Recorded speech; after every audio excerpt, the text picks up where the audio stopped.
Now, a new study out reveals how much of an embarrassment our healthcare system is, and this is not my words. This is the words of somebody who actually did the study. Now, this is comes from a recent article in the Washington Post that detailed this study into what's been called amenable mortality. That's pretty much a nice way of saying this is the amount of deaths that you could have avoided if you offered health insurance or health care to everybody. And it says it's death that could have been avoided by timely and effective medical care. So let me read you some of the details about this story.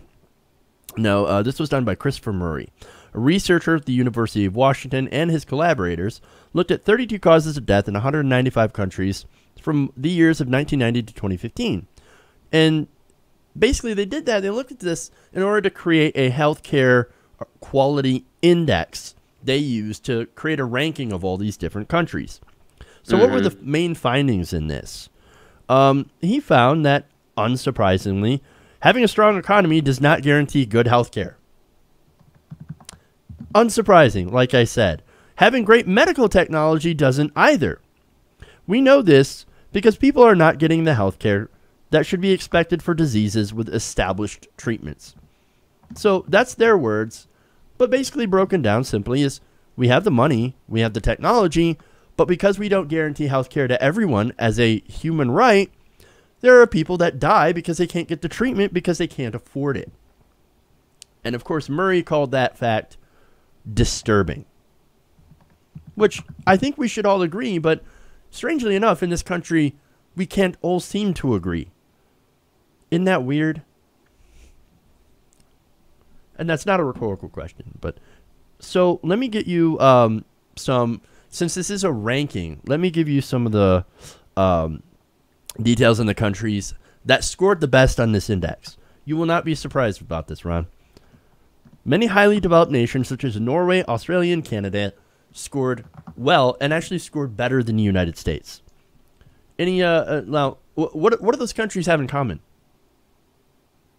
They all have universal or universal-esque, at the very least, systems. Oh, so they guarantee, or for the most part, guarantee health care to all of their citizens. Yeah. Oh, that's really weird. You know, we get told by right-wingers and corporate Democrats all the time that we can't do that. And that for-profit healthcare is actually better and more efficient. And you have better outcomes with that. Oh, no, we have the best healthcare in the world. Yeah, we do, if you can pay for it. If you can afford it, which a lot of people cannot. Now, where's the United States? We score 80 on the index, right? Which is actually the bottom of the second decile and puts us on par with Estonia and Montenegro. Now, look, a higher score is better. It goes probably up to 100. So being in an 80, we're not the best, but we're certainly not the worst. In fact, we could be much, much worse. For example, you have countries like Sub-Saharan Africa, or countries in Sub-Saharan Africa, Libya, India, and Syria. Look, those countries obviously are doing way worse, but there are problems with that. They're not wealthy countries, and a lot of them happen to be very war-torn countries as well. Right. When the bar that we're trying to reach is in comparison to other countries that are war-torn, that are developing, that do not have the amount of wealth we do, that's sad. That's not where our bar should be. Our bar should be against the other industrialized nations. It should be against France, Italy, Germany, Canada, England, Ireland, et cetera, Australia even. Because, you know, we always pretty much rank below them in the World Health Organization. And people try to discredit that. People try to say, well, you know, why do people come here for such and such? Why? Yeah, we have the resources and the skills and the to technology. Be probably the best healthcare system in the world, because we have the resources and the medicine to really make a difference in people's lives, as far as the availability of doctors and stuff like that. But, you know, what good is that if you don't get to see them? What good is that if preventative care is flushed down the toilet because there's not enough profit in it? That's why we have the ranking that we do, and it's a deserved ranking. Yeah. So something that we actually do well in, surprisingly, is measures well for diseases preventable by vaccines. And this is despite the efforts of anti-vaxxers. So we're actually doing one thing right, is vaccinating people. So keep getting the vaccines. They're actually good. They're actually helpful. Unlike what our president believes. They do not cause autism. Just saying. Now, we also do well against diphtheria and measles. However, we do get failing grades for 9 other conditions that can lead to death.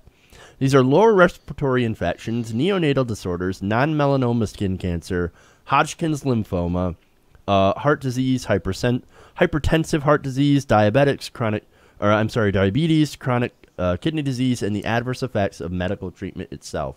Because again, we're really more into the treatment industry and less like curing.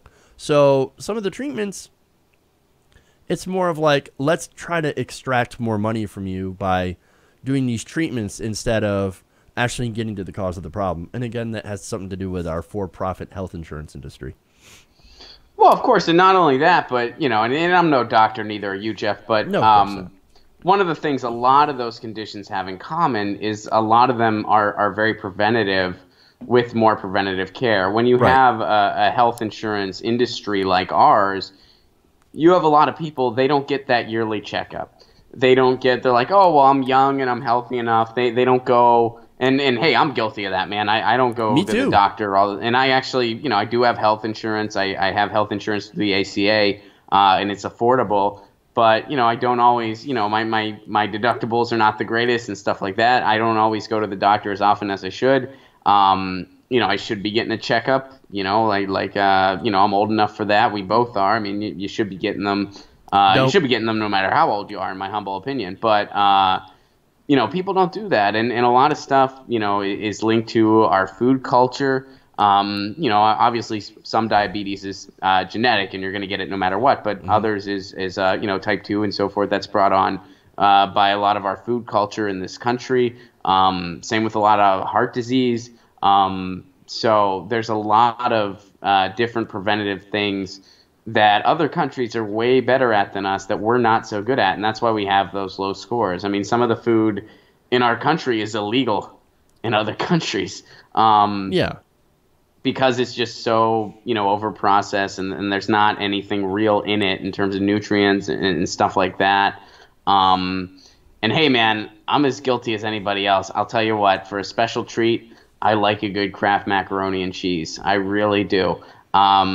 And I feel bad for other countries that don't get to enjoy it. It's terrible for you, but it is delicious. But it is exactly what I described, or it should be what I described. It should be a special treat. That's considered a vice. That's a vice if you're going to do that. That doesn't mean you shouldn't do it, but it should not be a health part of a balanced meal. It really shouldn't be. It should be like a special treat. If you're a kid, you should get it as a treat. If you're an adult and you still love it, it should be a treat. And believe me, I've not followed my own advice, especially in my early 20s when money was very scarce and those things can be on sale of 10 for 10 sometimes. Oh, yeah. I've not always followed my own advice. But, you know, it kind of goes into all this as well. It's our lifestyle choices and our system that has, I would go as far as to say, pretty much no focus on preventative care. Yeah, and that is what Murray says contributes to our embarrassment. He said America's ranking is essentially an embarrassment. He also noted that the health spending per person, and again, this is related to not being able to get that preventative care, is about $9,000 annually and is more than that of any other country in the world. So in the developed world. So, I mean, we have that lack of access to health care, especially preventative care. Of course, you're going to drive up costs. Now, that's good for some people, the health insurance industry, who can charge you more, or the healthcare industry itself that can charge you more, but not so good for regular people, especially those who can't afford that $9,000 annually per person or however much it ends up being if you have a serious condition or anything like that. So right there, I mean, that kind of makes this whole thing worse. Right now we're getting ripped off, man. We spend more, we get less. And it's primarily because of that corporate greed that is involved in our healthcare. So the fact that we have for-profit anything in our healthcare system. That's the problem. That's why we're on par with Montenegro for healthcare. Mm-hmm. No offense, Montenegro, but we could do better than you.